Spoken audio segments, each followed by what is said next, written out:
Parliament సమావేశాలకు ముందు India కూటమి నేతలపై తీవ్ర స్థాయిలో విమర్శలు చేశారు ప్రధాని. పార్లమెంటులో అర్థవంతమైన చర్చలు జరగకుండా సభను అడ్డుకునేందుకు ప్రయత్నిస్తాయన్నారు. అధికారం కోసం పాకులాడే పార్టీలను ప్రజలు తిరస్కరించిన వారి తీరు మారడం లేదన్నారు. ప్రతిపక్షాలు ప్రజల సమస్యలు కాకుండా సొంత ఎజెండాతో పనిచేస్తున్నాయని మండిపడ్డారు మోదీ. ఇప్పటికైనా విపక్ష పార్టీలు సభలో ఫలవంతమైన చర్చలు జరిగేలా సహకరించాలని కోరారు ప్రధాని మోదీ.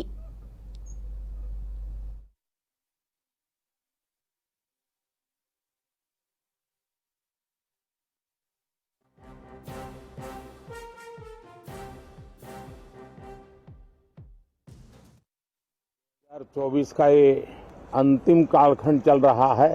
देश पूरे उमंग और उत्साह के साथ 2025 के स्वागत की तैयारी में भी लगा हुआ है। साथियों, संसद का ये सत्र अनेक प्रकार से विशेष है और सबसे बड़ी बात है हमारे संविधान के 75 साल की यात्रा, 75वें साल में उसका प्रवेश, ये अपने आप में लोकतंत्र के लिए एक बहुत ही उज्जवल अवसर है। और कल संविधान सदन में सब मिलकर के इस संविधान के 75वें वर्ष की उसके उत्सव की मिलकर के शुरुआत करेंगे। संविधान निर्माताओं ने संविधान निर्माण करते समय एक एक बिंदु पर बहुत विस्तार से बहस की और तब जाकर के ऐसा उत्तम दस्तावेज हमें प्राप्त हुआ है। और उसकी एक महत्वपूर्ण इकाई है हमारी सांसद। हमारे सांसद भी और हमारी संसद भी पार्लियामेंट में स्वस्थ चर्चा हो, ज्यादा से ज्यादा लोग चर्चा में अपना योगदान दें।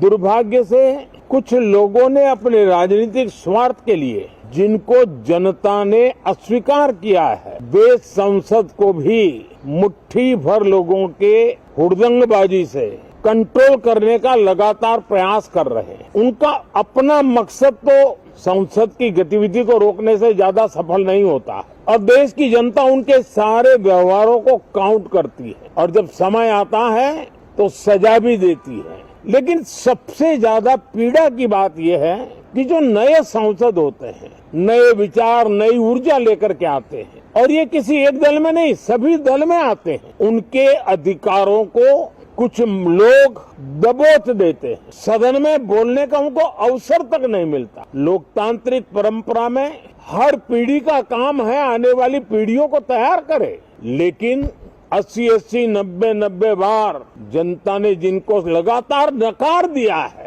वे न संसद में चर्चा होने देते हैं, न लोकतंत्र की भावना का सम्मान करते हैं, न ही वह लोगों की आकांक्षाओं का कोई महत्व समझते हैं, उनका उसके प्रति कोई दायित्व है वो कोई समझ पाते हैं।